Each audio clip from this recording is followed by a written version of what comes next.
Good morning বন্ধুরা, তোমরা সবাই কেমন আছো? আশা করি সবাই অনেক অনেক ভালো আছো, আর আমিও ভালো আছি। নতুন একটা ব্লগে তোমাদের সবাইকে জানাই সুস্বাগতম। তো বন্ধুরা, সকালে এখন 6:15 বাজে। তো এখন থেকে ব্লগটা আমি শুরু করছি। আর দেখ, পুরো সেজে গুজে একদম রেডি, যাবো একটু মার নিয়ে ডাক্তারের কাছে। তো কমান্ড হসপিটালে যাচ্ছি। এই দেখো, আমার গোপাল সোনা উঠে গেছে। গোপাল সোনাকে খাইয়ে টাইয়ে দিয়ে এই যে খেলনা দিয়ে বসিয়ে রেখে দিয়েছি। আর বাইরের দিকে চলো, একটা তোমাদের জিনিস দেখাচ্ছি।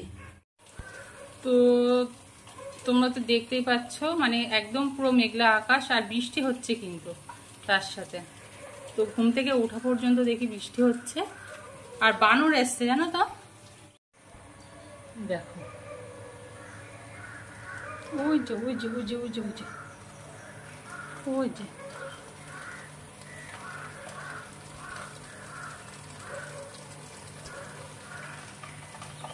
না খোকা, দেখো ওইদিকে। হ্যালো করো, জোরে বলো একটু। হ্যালো, তোমরা কেমন আছো? আমরা কোথায় যাচ্ছি খোকা, বলো। বল, দিদি নিয়ে ডাক্তারের কাছে যাচ্ছি।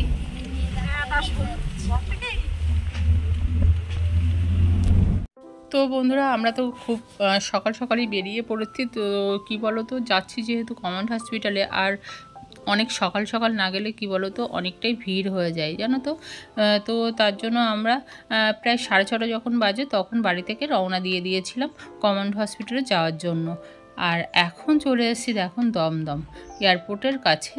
তো তো ভাবলাম আজকে হয়তো প্লেন দেখা যাবে। তো আমার ভাইপো বসেছিল, ওই যে বাচ্চাকে তোমরা দেখলে ওটা হচ্ছে আমার দাদার ছেলে, আমার ভাইপো। তো বলছিল কুচু প্লেন দেখা যাবে? তো আমি হ্যাঁ দেখা যাবে, কিন্তু আজকে কপাল এতটাই খারাপ ছিল যে আর মানে কি প্লেনের সন্ধান পেলাম না আমরা। তো যাই হোক, আসার পথে একটা দেখেছিলাম, ও দেখে খুবই খুশি হয়েছিল, জানো তো। ছোট বাচ্চা তো খুবই আনন্দ পেয়েছিল, জানো তো। আবার বলছে যে কুচু আমি বড় হয়ে, জানো তো, প্লেনের চাকরি করব। তো ছোট মানুষ, মানে আমার তো খুবই হাসি পেয়ে গেছে। আমি আচ্ছা ঠিক আছে, তুমি আগে বড় হও, ভালো করে পড়াশুনো করো, তারপরে প্লেনের চাকরি করো, ঠিক আছে। তো দেখো আজকে আকাশটা কিন্তু একেবারে কি বলো তো, মেঘলা মেঘলা, কখনো কখনো রোদ্দুর, এরকম। কলকাতায় যে এত পরিমাণে গরম ছিল কি বলবো আর, মানে প্রচণ্ড পরিমাণে কিন্তু গরম পড়ছিল। বাড়ি থেকে যখন বেরিয়েছি তখন তো একদম মানে কি বর্ষা ছিল, মানে সকাল থেকেই তো বৃষ্টি হচ্ছিল। তো কলকাতার দিকে গিয়ে দেখি কোনো রকম বৃষ্টি নেই, আর আকাশে একদম ফর্সা, মানে পরিষ্কার আকাশ। তো আমার তো ভীষণই ভালো লাগে এরকম কলকাতায় রাস্তায় যখন আমি যাই তখন ভিডিও কিন্তু আমি করি, তোমরা জানো, আমার ব্লগে তোমরা দেখতে পাও। তো আমার ভীষণই ভালো লাগে, জানো তো। এই মানে কি বলো তো, গাছপালা, তারপর রাস্তাঘাট, এইভাবে ভিডিও করতে খুবই ভালো লাগে। কাদের কাদের ভালো লাগে একটু বলো তো, একটু কমেন্টস করো অবশ্যই, হ্যাঁ। আর কি বলো তো, এখনও কিন্তু অনেকটাই দেরি, অনেকটাই দেরি। এটা কি আমি জানি না, আমি কিছুই চিনি না, কি বলো তো। আমি একটু শুধু কি বলো তো ভিডিও বানাচ্ছিলাম, তোমাদের সঙ্গে শেয়ার করছিলাম, এটাই যা। তো তোমরা দেখতে থাকো, হ্যাঁ। এখনও প্রায় যে ড্রাইভার ছিল, মানে আমাদের গাড়ি যে চালিয়ে নিয়ে গিয়েছিলো, সে তো বললো এখনও 40 মিনিট মতন লাগবে তো কমান্ড হসপিটালে পৌঁছাতে। তো বন্ধুরা, এখনও তো এখান থেকে অনেকটাই বাকি আছে, তোমাদের বললাম। তো খুব বেশি যে দেরি আছে সেটাও নয়, আর মানে 25 মিনিটখানি গেলেই কিন্তু কমান্ড হসপিটাল চলে আসবে। তো আর দেখো কি সুন্দর লাগছে এগুলো দেখতে, আমার তো ভীষণই ভালো লাগে, জানো না। কলকাতার রাস্তায় যখন আসি না, এত বড় বড় মানে বাড়ি, এক একটা ফ্ল্যাট, বাড়ি বলবো না, এক একটা ফ্ল্যাট, আর রাস্তাঘাট, তার মধ্যে এত সুন্দর, মানে এটা দেখলে না, শহরটা দেখলে আমার জন্য সত্যি খুবই ভালো লাগে, জানো না, মনটা যেন জুড়িয়ে যায়। তো চলে এসেছি এখন কমান্ড হসপিটালের একদম কাছাকাছি। আর চলো, এই হচ্ছে সামনে গেট। তো যারা এসছো তারা অবশ্যই চেনো। তো মার তো দেখানো হয়ে গিয়েছে ডাক্তার, আর এখন আমরা যাচ্ছি হচ্ছে বাড়ি।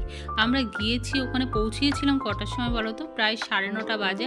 আর এখন ওখান থেকে বেরোলাম 3টে, 3:30 সময়। আর বাড়ি পৌঁছাতে পৌঁছাতে আমাদের কিন্তু একেবারে সন্ধে হয়ে গিয়েছিল। আর কি বলো তো আস্তে আস্তে তো আবার অনেক জায়গায় আমরা দাঁড়িয়েছিলাম, কেননা সকালে তো খাবার দাবার কিছুই নিয়ে যাইনি। তো আসার পথে আবার হোটেলে খাওয়া দাওয়া করেছি আমরা, মানে নিরামিষ ভাত খেয়েছি। তারপর আমি একটু আবার বিশালে গিয়েছিলাম কটা কেনাকাটি করতে। ওই যে আমার ভাইপো ছিল না, ওর জন্য দুখানা জামা কিনা হলো, আর আমি একটা কি বলো তো ঢাকা কিনেছিলাম, আর ওই যে গ্যাস সিলিন্ডার যেগুলো থাকে, যেগুলো সরিয়ে সরিয়ে নিয়ে যাওয়া হয়, তো ওগুলো কি বলে আমি জানি না, চাকা সিস্টেম থাকে, তো সে একটা কিনেছিলাম। তো অনেকটাই দেরি হয়ে গিয়েছিল, তো বাড়ি এসে আর ভিডিও তোমাদের সঙ্গে মানে কি আর শেয়ার করা হয়নি। তো আমরা এখন চলে আসলাম একটু কেনাকাটি করার জন্য। তো এখান থেকে নিলাম কি বলো তো, বললাম তোমাদের একটা ওই ঢাকা নিয়েছি, আর এই দেখো এই ঢাকাটা নিলাম। আর ভাবছিলাম কিছু নেব, তো কি বলো তো অনেকটাই দেরি হয়ে যাচ্ছিলো, কেন মাদের বাড়ি কিন্তু আমাদের বাড়ি থেকে অনেক দূর। তো আমাদের বাড়ি থেকে মানে 40 মিনিট মতন লাগবে মাদের বাড়ি যেতে। তো তাড়াতাড়ি করে জিনিসপত্র কিনে নিয়ে বাড়ি চলে এসেছিলাম। তো পরের দিন সকালে ঘুম থেকে উঠে দেখি এত বৃষ্টি হচ্ছে কি বলবো আর, মানে প্রচণ্ড বৃষ্টি শুরু হয়েছে। গতকাল তো মানে প্রচণ্ড গরম পড়েছে, বললাম কলকাতার ওইদিকে তো একটুও মানে কি বৃষ্টি হয়নি, আর আমাদের এই দিকটায় তো বেশ ভালোই বৃষ্টি হচ্ছিল। আর এই দেখো যেহেতু শনিবার ছিল, আর সকালবেলা মানে দুপুরবেলা আর সকালবেলার জন্য বানাচ্ছি এই যে ডালের বড়া ভাজা। তো এটা দিয়ে কি বলো তো সকালে খাবো একটু মুড়ি, আর দুপুরের জন্য রেখে দেবো ভাত দিয়ে খাবো। তো ডালের বড়া কিন্তু এইভাবে মুড়ির সঙ্গে খেলেও কিন্তু দারুণ লাগে খেতে, জানো তো। আর একদম মচমচে হয়েছিল বড়াটা। তো বড়াটা ভাজা হয়ে গেছে, তুলে রাখলাম। আর কাঁকরোল ভাজা করব, তার সাথে হচ্ছে পটলের শাঁস। তো ভিডিওটি তোমাদের কেমন লাগলো অবশ্যই লাইক কমেন্ট শেয়ার করো।